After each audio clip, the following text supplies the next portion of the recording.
साहब जो कुंदरकी के मजलिस इत्तेहादुल मुस्लिमीन के उम्मीदवार हैं,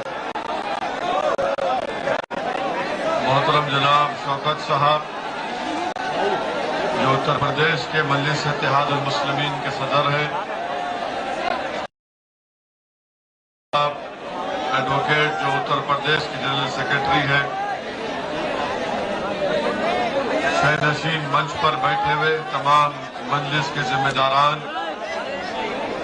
मेरे गयूर नौजवान साथियों, बुजुर्गों, और आज मेरी ये खुशकिस्मती है कि हमारे दरमियान में कुंदरकी की एक मशहूर और बुजुर्ग शख्सियत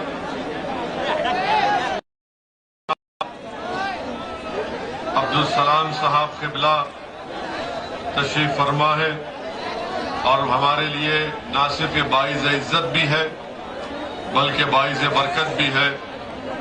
मुझे बताया गया कि हजरत मौलाना अब्दुल सलाम साहब क़िबला अल्लामा हबीबुर रहमान मुजाहिद मिल्लत के खलीफा और शागिर्द भी हैं। खुशकिस्मती है मैं हजरत मौलाना अब्दुल सलाम साहब का खैर मुकद्दम भी करता हूं, उनका शुक्रिया भी अदा करता हूं और जरूर ऐसे अल्लाह वालों की मौजूदगी से हमारी इस मीटिंग और पुरनूर हो जाएगी और उनकी दुआओं से इंशाअल्लाह ताला, आप तमाम की दुआओं से अल्लाह सुब्हानहू व तआला हाफिज वारिस को यहाँ से कुंदरकी का एक नया विधायक बनाकर उत्तर प्रदेश की विधानसभा में भिजाएगा।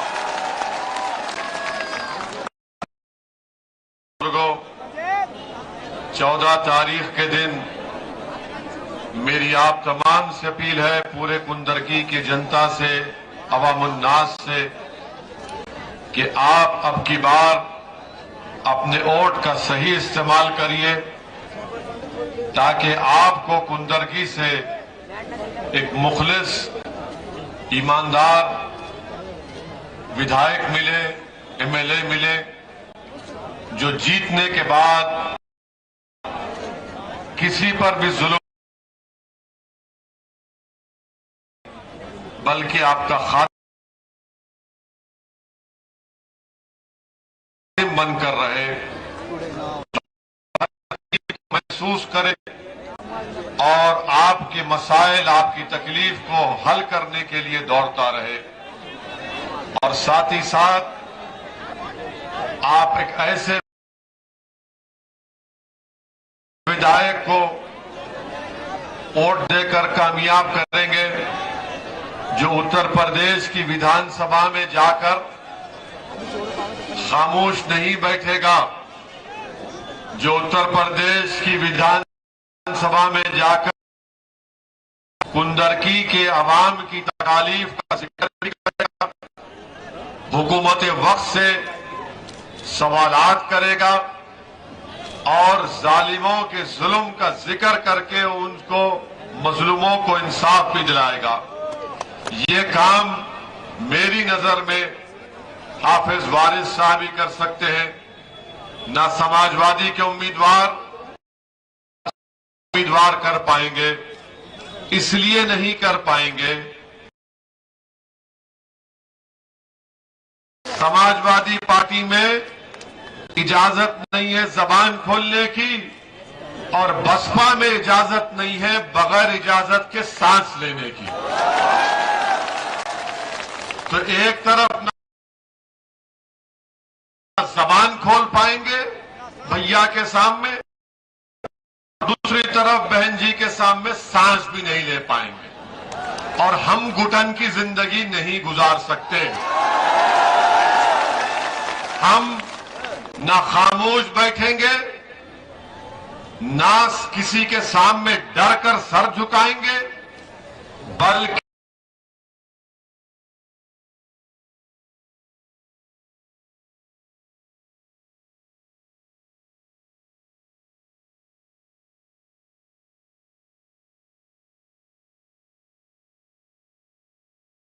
जब दुनिया में आए तो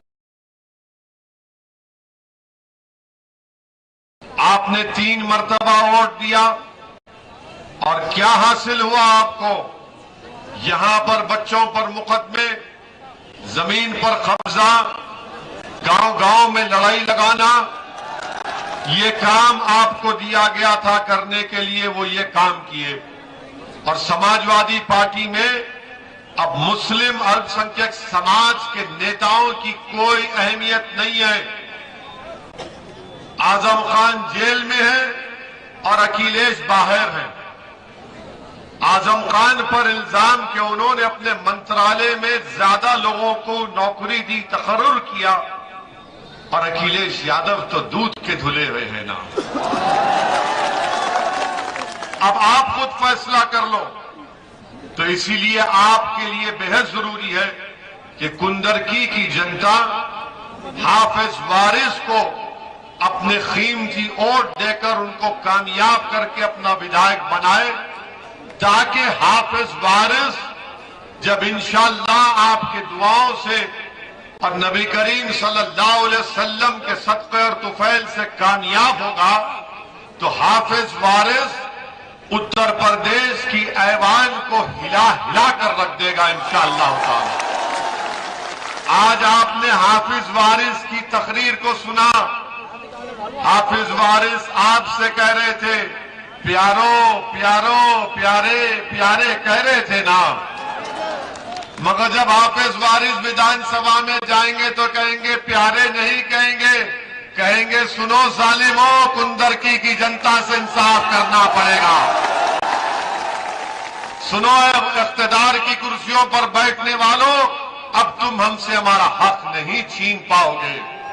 ये जबान, ये बेबाकी समाजवादी पार्टी अपने अल्पसंख्यक नेताओं को इजाजत भी नहीं देगी बोलने की, इसलिए कि समाजवादी पार्टी में ये तय हो चुका है कि जो भी अल्पसंख्यक समाज का नेता होगा, मुसलमान उससे कहा जाएगा कि तुम्हारे सिर्फ 2 काम, एक काम दरी बिछाना, दूसरा काम नारा लगाना भैया तुझ पे जवानी कुर्बान। तो क्या आप दरी बिछाएंगे? क्या आप दरी बिछाएंगे? क्या आप अपनी जवानी को भैया पे कुर्बान करेंगे या इस दीवाने का साथ देंगे? मैं ये नहीं कह रहा हूं कि अपनी जवानी को मुझ पे कुर्बान करो।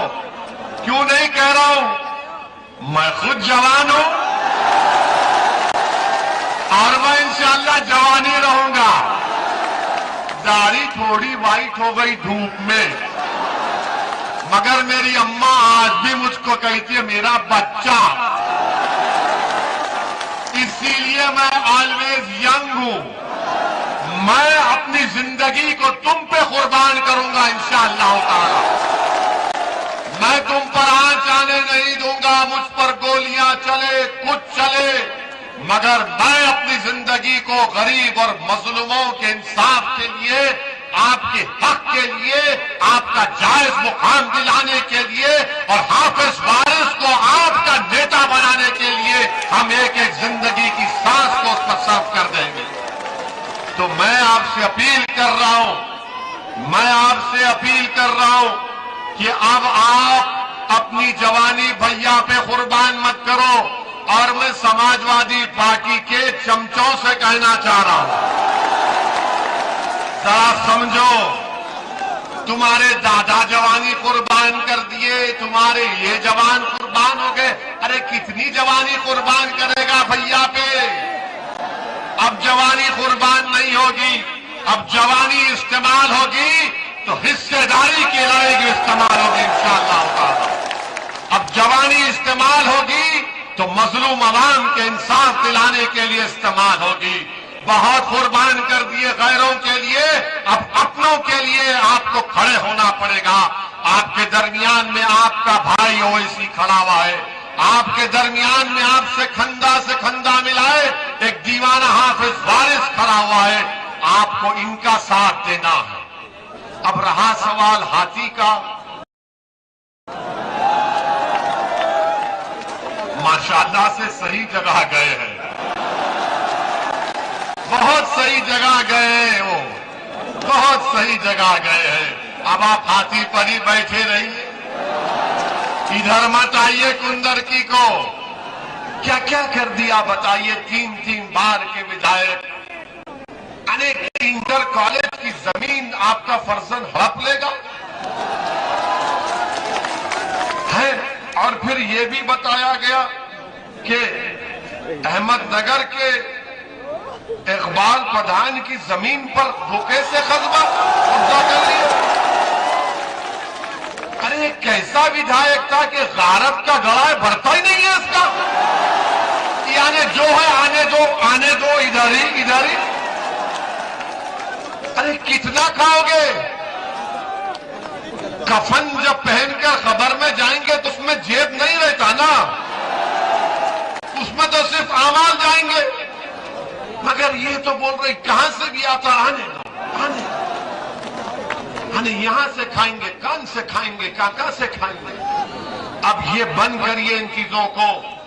कुंदरकी की आवाम से अपील कर रहे हैं कि आपने सबको मौका दिया, समाजवादी को दिया, आपने समाजवादी के बुजुर्ग उनको एमपी बनाया, एक नहीं 5 मर्तबा बनाया। मेरी अल्लाह से दुआ है कि अल्लाह उनको सेहत दे। मगर अब आपको मुस्तकबिल का सोचना है, मुस्तकबिल का सोचना है। आपको ऐसे आदमी की जरूरत है जो नौजवानों की तकलीफ को समझे, जो बुजुर्गों की इज्जत करे, नौजवानों की रहबरी करे, मां और बहनों की इज्जत का ख्याल रखे और आपके लिए लड़े इस कुंदरकी विधानसभा के लिए। और हाफिज वारिस से बेहतर कोई नहीं है, हाफिज वारिस से बेहतर कोई आपके वोट का मुस्तहिक नहीं है। हां, ये लोग आएंगे, बहुत से इल्जामात लगाएंगे। मैं पूछना चाह रहा हूं समाजवादी पार्टी से कि आप हम पर इल्जाम लगाते हैं। पार्लियामेंट में समाजवादी पार्टी के 5 एमपी हैं, बसपा के 10 हैं। 2019 में दोनों बहन जी और भैया मिलकर चुनाव लड़े। क्या आपने बीजेपी को वोट दिया था? नहीं दिया था ना आपने। क्या देंगे बीजेपी को वोट? तो फिर पूरे उत्तर प्रदेश में सिर्फ समाजवादी के 5 जीते, एक पिताजी, एक बेटा और 3 मुसलमान। अब आप मेरे को बताओ कि इनके पास 5 एमपी है ना? मजलिस के पास 2 है, 2 है। जब ट्रिपल तलाक का बिल आया, तीसरी मर्तबा पार्लियामेंट में आया ट्रिपल तलाक का बिल, समाजवादी का कोई एमपी बोला? अगर बोला तो क्या बोला देख लो, यूट्यूब पर है। क्यों नहीं बोले? आप तो कौम के नाम पर वोट लिए थे ना, आप तो कौम को जज्बात में लाकर वोट लिए थे, तो कौम के बारे में क्यों नहीं बोला गया? आपने कौम कर दिया और आप भूल गए। जुलाई 2019 में अमित शाह मोदी ने पार्लियामेंट में कानून लाया, यूएपीए। उस कानून में अगर किसी को गिरफ्तार किया जाता है तो उसको जेल में 120 दिन जेल में रखा जा सकता है, डिटेंशन में। उस कानून में यह गुंजाइश है कि दिल्ली में एक इंस्पेक्टर बैठकर कुंदरकी के किसी भी नौजवान को टेररिस्ट घोषित कर देता है। 5 एमएलए थे ना, 3 मुसलमान, एक पिताजी, एक बेटे। उस कानून की तारीफ कौन की है मालूम आपको? पूछो इन लोगों से। समाजवादी पार्टी उस कानून की तारीफ की थी। कहां गया कौम के नाम पर भीख मांगकर वोट मांगने वालों? उस कानून के तहत आज दिल्ली के जेल में बच्चे सड़ रहे हैं। उस कानून के तहत देश की जेलों में नौजवानों को 3-3 साल से बेल नहीं हो रही है। सपा ने तायीद की, बसपा ने तायीद की, कांग्रेस ने तायीद की। 5 इनके एमपी खड़े हो गए मोदी अमित शाह के साथ और 2 एमपी मजलिस के खड़े हो गए, मुखालिफत में खड़े हो गए। हमने और उस कानून के खिलाफ वोट नहीं दिया, मैंने तरमीमात पेश किए, मैंने पार्लियामेंट में खड़े होकर तकरीर किया और कहा कि इस कानून का इस्तेमाल मुसलमान, दलित, आदिवासियों पर होगा। मैंने उस कानून के खिलाफ कांग्रेसी और समाजवादी से कहा कि एक दिन तुम लोग जब जेल में जाओगे तुमको तकलीफ मालूम होगी, जेल की तकलीफ क्या होती।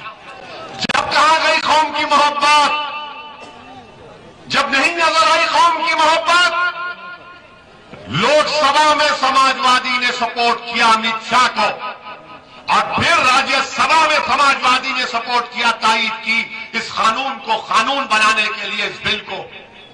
आप बताइए, फिर आप मुरादाबाद में, संभल में और फिर यहां आकर बोलते हैं कि मैं कौम का हूं, मैं तुम्हारा हूं। अरे भाई, तुम यहां बोलते हो तो पार्लियामेंट में क्यों नहीं बोल सके? क्यों नहीं बोल सके पार्लियामेंट में? इसलिए कि भैया ने कहा कौम कौम संभल में करना, यहां पर हम करेंगे। ये तुम्हारी ताकत है, ये तुम्हारी ताकत है कि कानून बन रहा है नौजवानों को पीसने के लिए, नौजवानों को उनके बर्बाद करने के लिए, और आपकी जबान नहीं खुलती। क्या किया डॉक्टर एस पी हसन ने?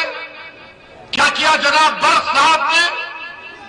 क्या आपने वोट नहीं किया? आपकी पार्टी ने सपोर्ट नहीं किया? बोलो इस बात को। तुमने कानून बनाया बच्चों को बर्बाद करने के लिए, तुमने मोदी अमित शाह का साथ किया और ओवैसी पर उंगली उठाते, बी टीम का ओवैसी पर उंगली उठाते कि मेरे खड़े से बीजेपी को फायदा होता। अरे मेरे गाड़ी पर गोलियां चलती है, मेरी गाड़ी पर गोली चलती है, मुझको मारने की कोशिश की जाती है और हमको ही निशाना क्यों बनाया जाता? क्योंकि ये जानते हैं कि ये वाहिद मर्द है जो जालिमों के खिलाफ खड़ रहा है, लड़ रहा है। हमारी जान लेने की कोशिश होती है, हमारे साथियों की जान लेने की कोशिश होती है, मगर आप पे कुछ नहीं होता। आप तो दूध के धुले हुए हैं, आपको तो कोई पूछता नहीं है। और हमारे अतराफ ये पूरे शैताना लगे हुए हैं, कोई गोली मारो, कोई गर्दन काटो। मेरे अजीज दोस्तों और बुजुर्गों, ये बात समझाने के लिए कह रहा हूं, मिसाल दे रहा हूं ताकि आप 14 तारीख को अच्छा फैसला ले सकें। मैं भी 2004 में एमपी बना, 2009 में अल्हम्दुलिल्लाह अल्लाह ने मुझे बनाया, हैदराबाद की अवाम को सलाम।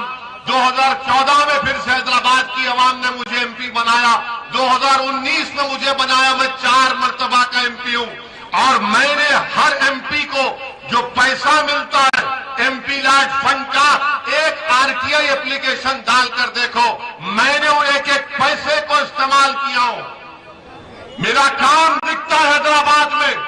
एक नहीं, सुनो आप, एक इलाका है गोलकुंडा के नाम से, गूगल करो, गूगल करके देखो। वहां पर मैंने अपने एमपी फंड से 10 करोड़ की बच्चियों की तालीम की डिग्री इंटर कॉलेज की बिल्डिंग बनाई, वहां पर एमपी के फंड से बनाई।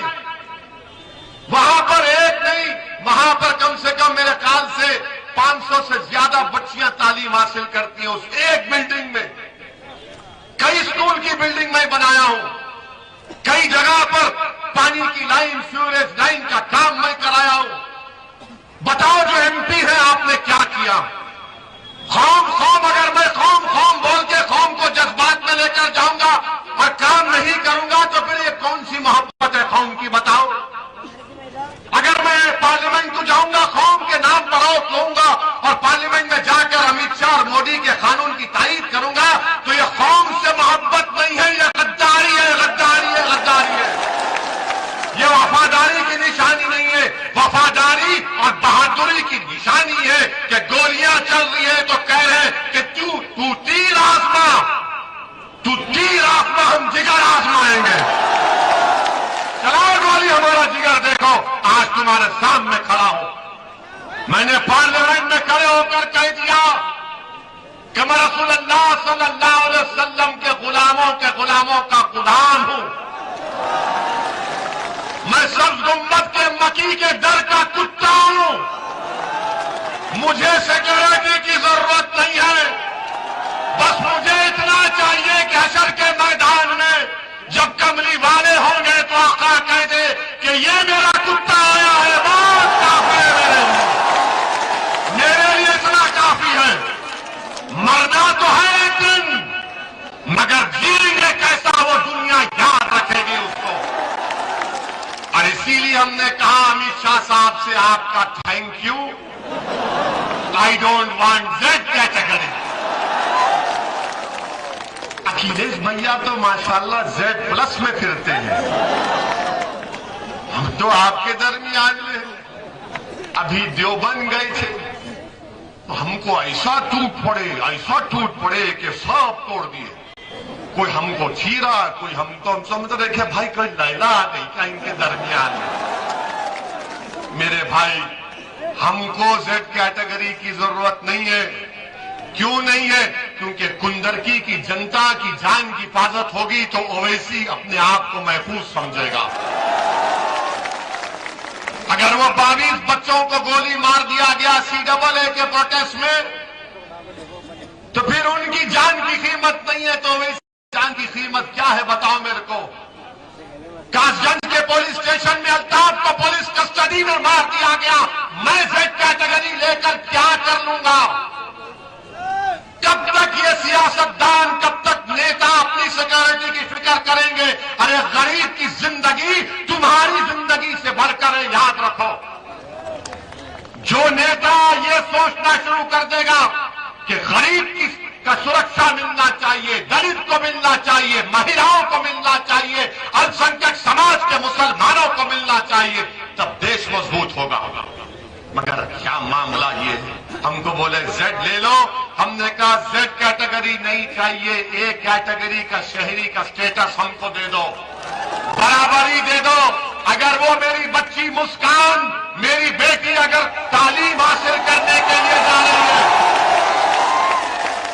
वो बेटी कॉलेज में तालीम हासिल करने के लिए जा रही और 30 गुंडे उसको घेर लेते हैं, तो वैसी क्या करेगा Z कैटेगरी लेके? जब मेरी बेटी कॉलेज जाने से अगर उसको रोक दिया जा रहा है। मेरे अजीज दोस्तों और बुजुर्गों, मैं ये अपनी तारीफ या अपनी मकबूलियत के लिए नहीं कह रहा हूं, मैं पूरी ईमानदारी के साथ कह रहा हूं। अल्लाह मेरे दिल का हाल जानने वाला है, क्योंकि मरकर मुझे भी साथ देना है। मैं नहीं चाहता हूं सिक्योरिटी मुझे लाख, मेरे दोस्त, मेरे भाई अकबर ने कहा कि ले लो भाई। मैंने कहा जब तक दुनिया में जिंदा रहूंगा आजाद पंछी की तरह रहूंगा। मैं सोने के पिंजरे में बैठकर अपनी जिंदगी नहीं गुजार सकता।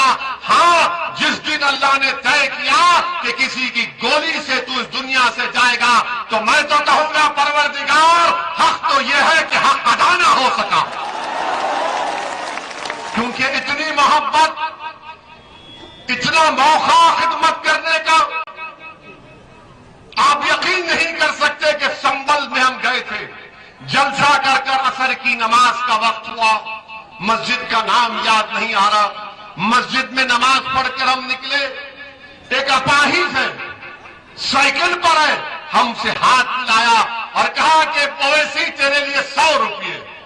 मैंने कहा क्यों? उसने कहा मेरे पास यही दौलत है, तू रख ले। यकीन मानिए मैं जज्बाती हो गया, उस 100 रुपये को उठा के रखा हूं, जिंदगी भर कभी उसको इस्तेमाल नहीं करूंगा।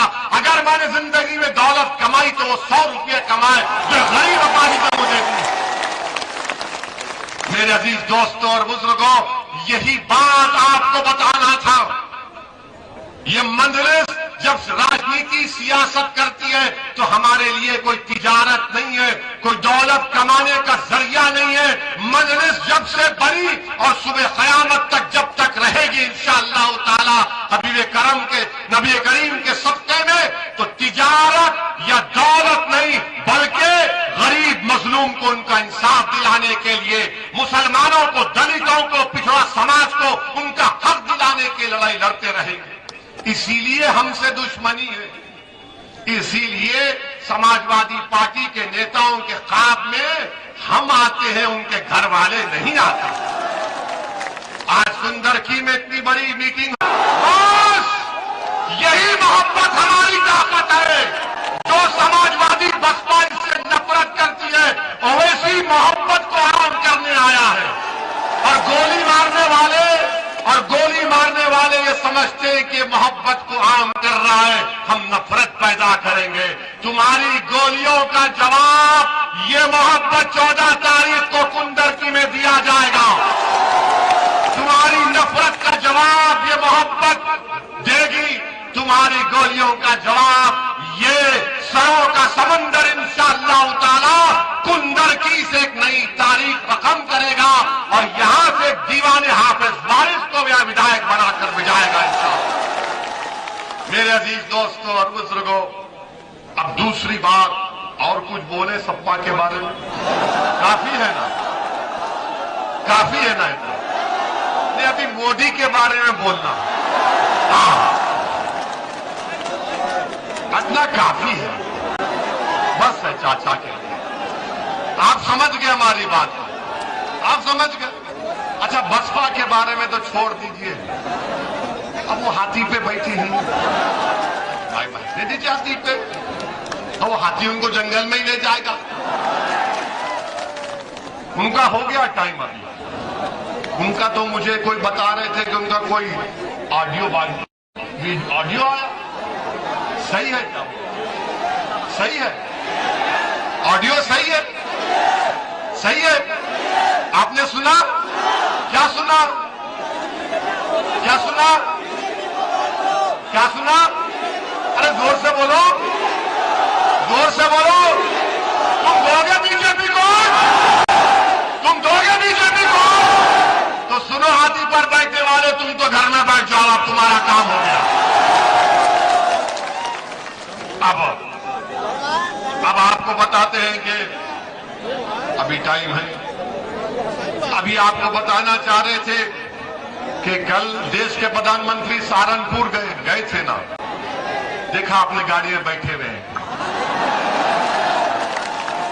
लोगों को बैठ बोल रहे हैं कि अलविदा मैं जा रहा हूं, मैं जा रहा हूं। तो देश के प्रधानमंत्री ने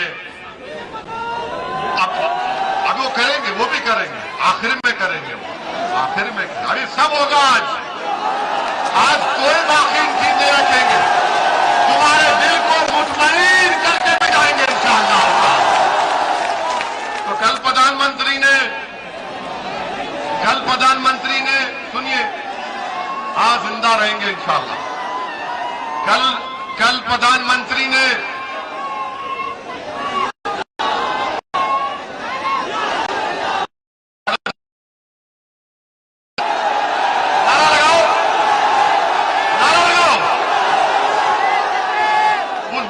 क्या नारा था मुस्कान का?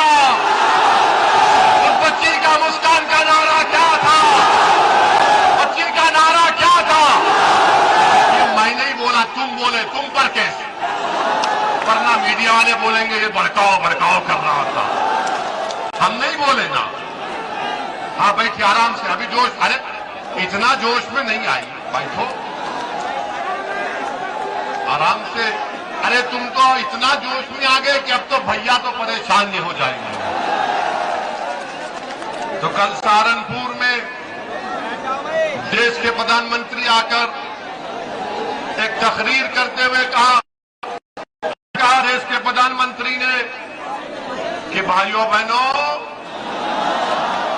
हमने मुस्लिम महिलाओं के लिए ट्रिपल तलाक का कानून बनाया।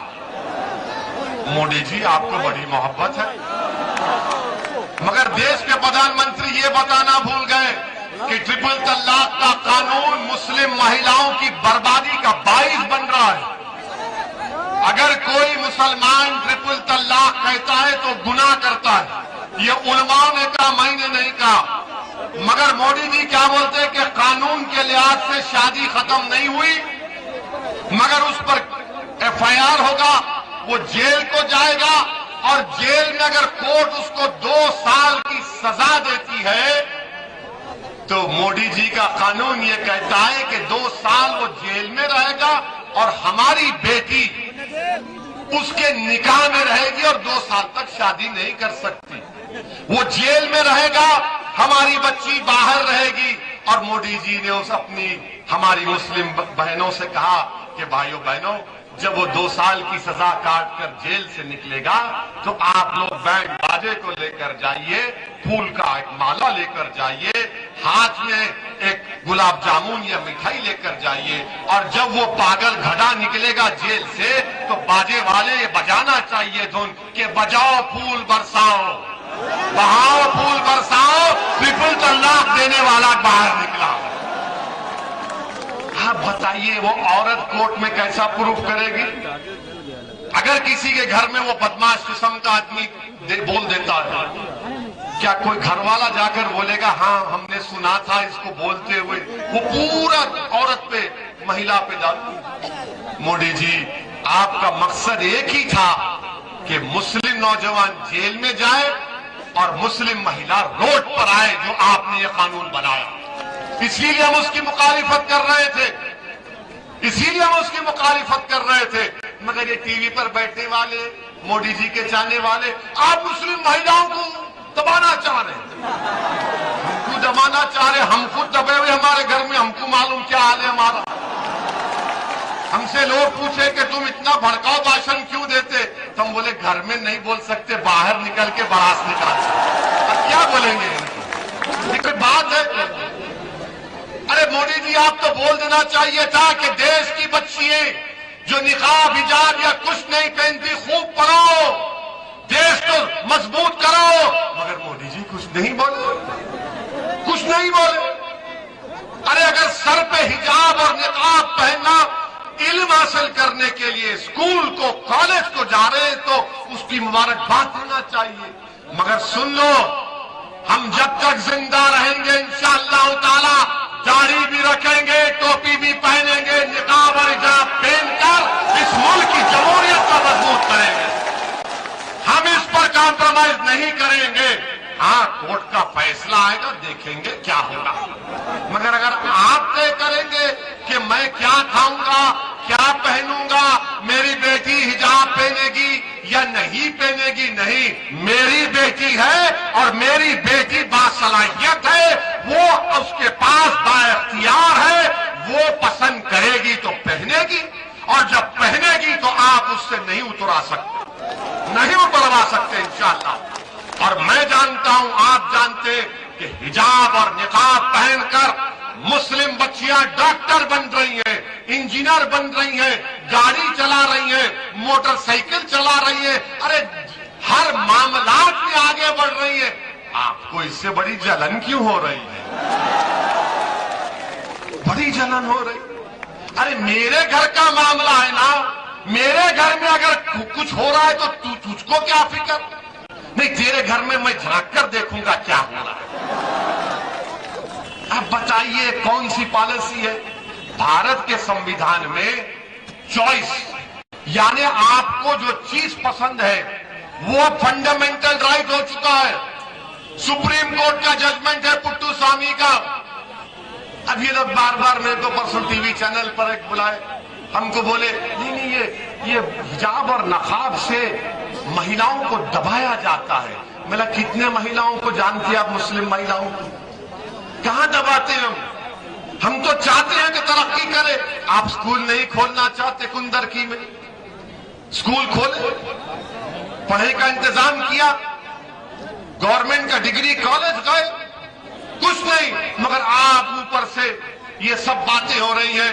बहरहाल मेरे अजीज दोस्तों और बुजुर्गों, हम आपसे अपील करना चाह रहे हैं कि अपनी शनाख्त को बरकरार रखिए, अपनी शनाख्त को बरकरार रखिए, गीरत को बरकरार रखिए, अपनी हमियत को बजिंदा रखिए।